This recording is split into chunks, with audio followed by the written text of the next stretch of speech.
the cathode. By the way, before you place the electrode, sit it that the machine is on. In-practice ninyo, ay na ninyo siya i-off kay once mo attach gani siya diri. Nya inyo i-on off na problem sa machine. So ay na siya i-off. As is na siya nagsige on ha. Practice ako. So turn on first the machine before applying to your patient. So after turning it on, you apply this socket here. That was October.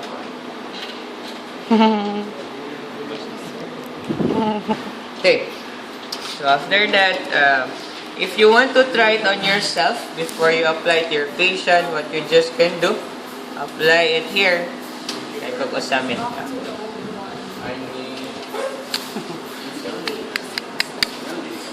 Check. Ay, here. Gamito na ito ang gel. So, you can try it on yourself. Sit it nga. Duha yun ang left. Hindi pwede nga kanina usab. Kay open circuit mo siya. You have to close.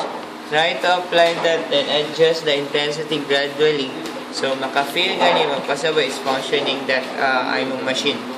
With regards to the intensity, gradual ang pag-increase sa dili pas-pas. Okay, kung pas-pas na siya, pwede mong mag-shock. So, we call this electrical shock. So, how do you define shock? It is uncomfortable sensation ma-feel sa imong patient. Kung siya maiking. You have this shock here. So, you have to sit it na gradual ang pagpas sa intensity. So, this is the cathode. Okay, so sir, I'm going to apply this now. So cathode. Okay, so cathode. So if ever this is your wrist flexor, so flexor carpi ulnaris. So this is the muscle belly. So expected near this there. Muna siya ang imong nerve at that area.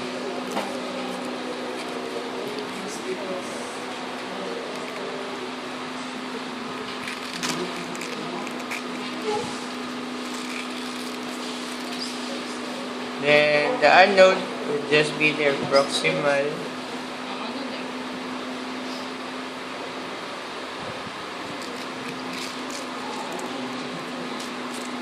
Abot ka ha? Nagilang. Grabe, Sir Gio. Taginot. Hindi ka abot yun. Well, siya ka abot.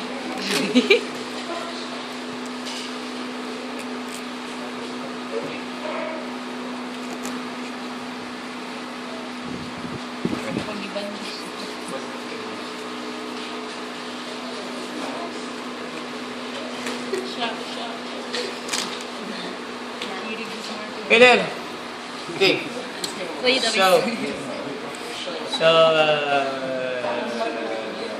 So we're just going to consider that this is more of a denervated like PNI mesh. So we're undergo siya degeneration. So denervated na siya. So there, hindi siya okay. So, doon natin sa iusan, isa ta mo yung surge siya. I'm going to demonstrate later on sa surge.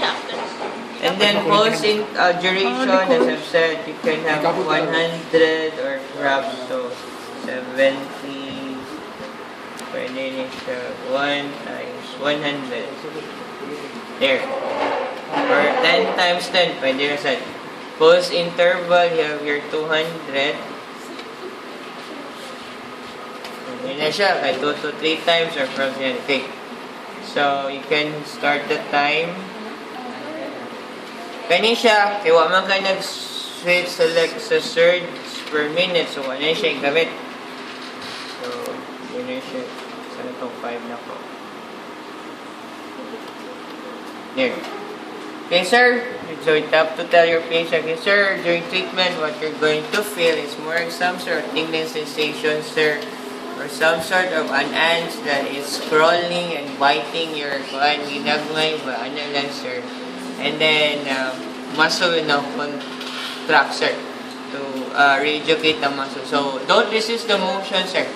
If you want, you can encourage your patient to do with together with the motion rather than to go against. Sir, kung ikaw paglaing tao, makurintihan sir. Hindi man. Okay na.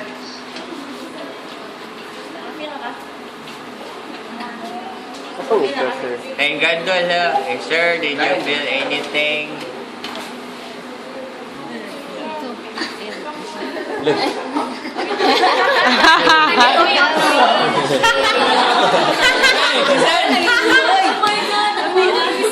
That's so weird. If you want to, come now. If you want to be sure,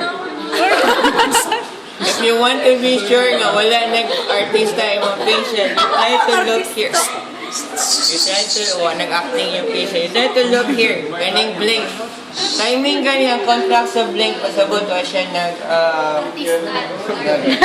Nag-artista. Hey, if ever, listen. If you want nga more pas-pas na siya ba, you want hinahinay lang, fine. So you can further increase the interval. Observe here if I'm going to increase the interval and the duration. There, observe if I'm going to increase the interval.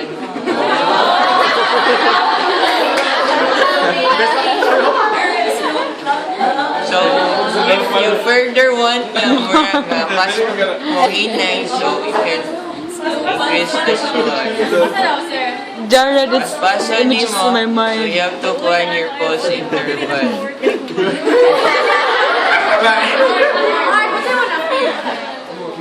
There. Ah! Okay na.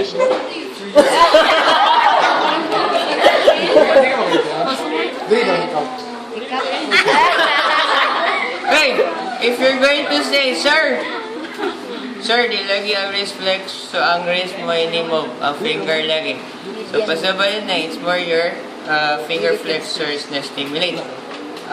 It's either one there, sayop ang not exactly ang side na nakuhan, or ang imong mga flexor, finger flexors muscles are very sensitive to the heart.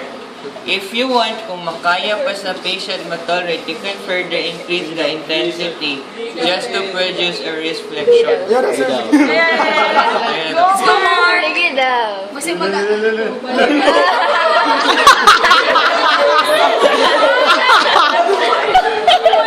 Ayan. Ano siya, di ba? Sakit.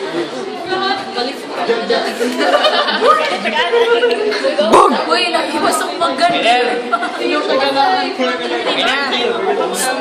Okay na? Kira. Naku, kaya ni Miss Vila ko mahabong nakuha ni Miss. Miss, di ko mo pa Ano, agiging mo tanan? Oo. How can you explain to your patient if you're able to feel it, di ba? So you have to feel it. Okay na. If something is... Okay.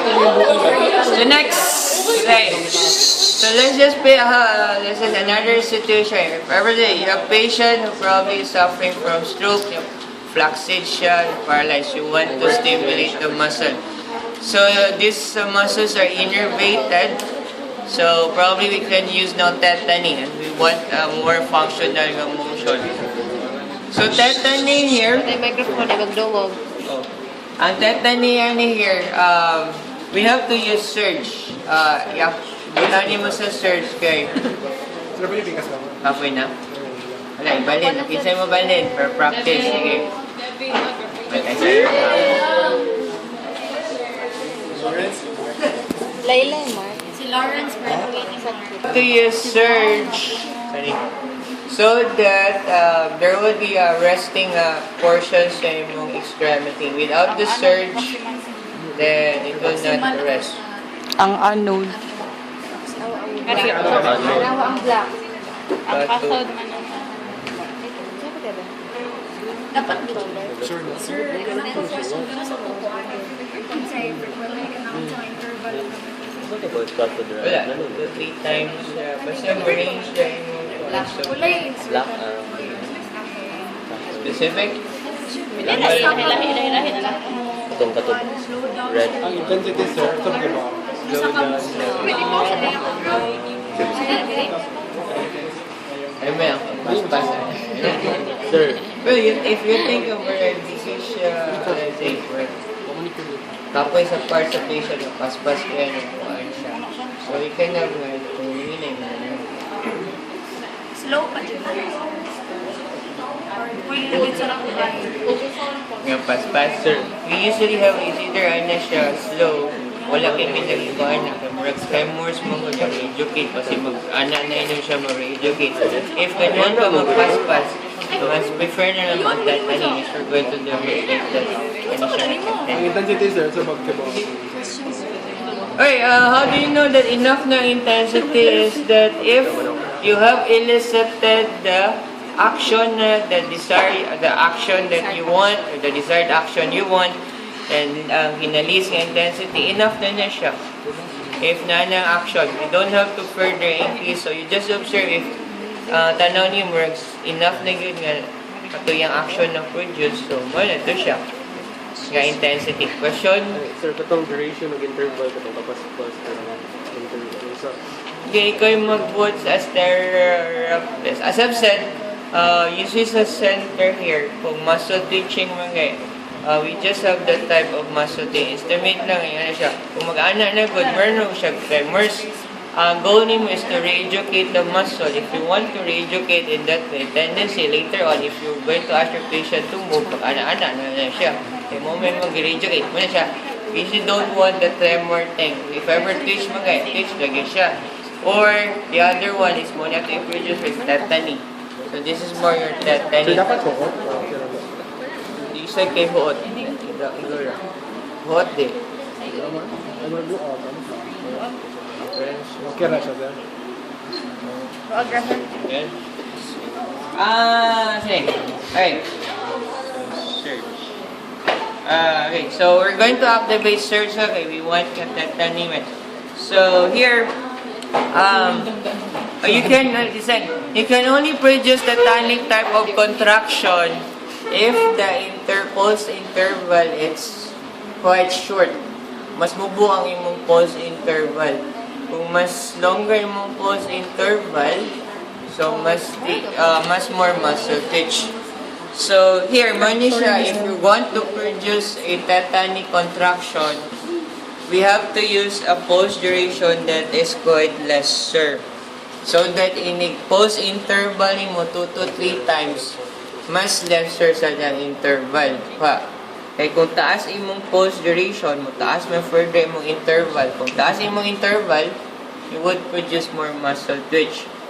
So, mani siya, you can have 0.1 times 2 man diri. So, pwede na niya siya like 5 to 10 millisecond, pwede na siya. Okay. The surges per minute, so just place 10 para mas more action. If bago pa, you can use either 1 or either 4. Kung bago pa niyo mag-train. However, dugay-dugay na, so you can increase further that. So, next, you increase the time, set the time, then intensity. Kaya observe here sa imong light here. Na portion nga mo siya mo dim, na portion nga mo bright siya, di ba? So, kanyang portion mo bright siya, pasabot nga ta siya current. So, that would be that time nga pwede ka mo increase sa intensity. Kung mo dim ganin na siya, di pa ka maka-increase sa intensity. Pa. Kaya kung if ever magsikag increase niya, dim, tendency, nagsiga niya, grabe na kayong current. Pa. So, okay sir, we're going to start. So, start dim mo there. Turn this one, yeah. May dim naman siya, stop. On, inig-light na sad niya, turn that one, stop. And then naman, turn, inig-light na sad niya, there, stop. Dili bali pagbutawag siya. Man, Nakadiri tanan. bilang, okay na. Sir, kusog na kayo. Pag ini kontra. Lagi, brother, kusog na kayo. Ano ba yung kurente? Oh, kurente kasi. Sir, pag sure, bali, siguro na. Ano? Sakto man ang class, di ba? Kaso din ano. Siguro sa muscle down chart. Chart yun. Okay, so that would now be your time, Tani.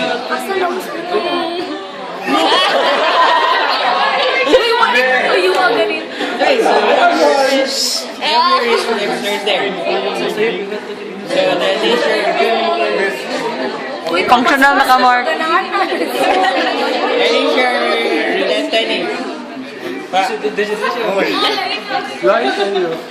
Okay, if you're not going to place this to source good, tendency mag-ana rin na siya sige.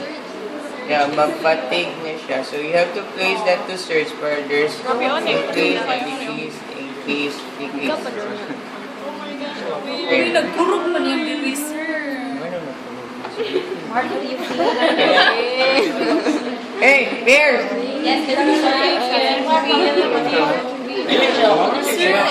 Questions! Ha? Ako. Questions? Medyo na siya. Questioning ako. Nag-basal delete na siya, basal current na nga pa. Okay, next. Kinsay mag-patient.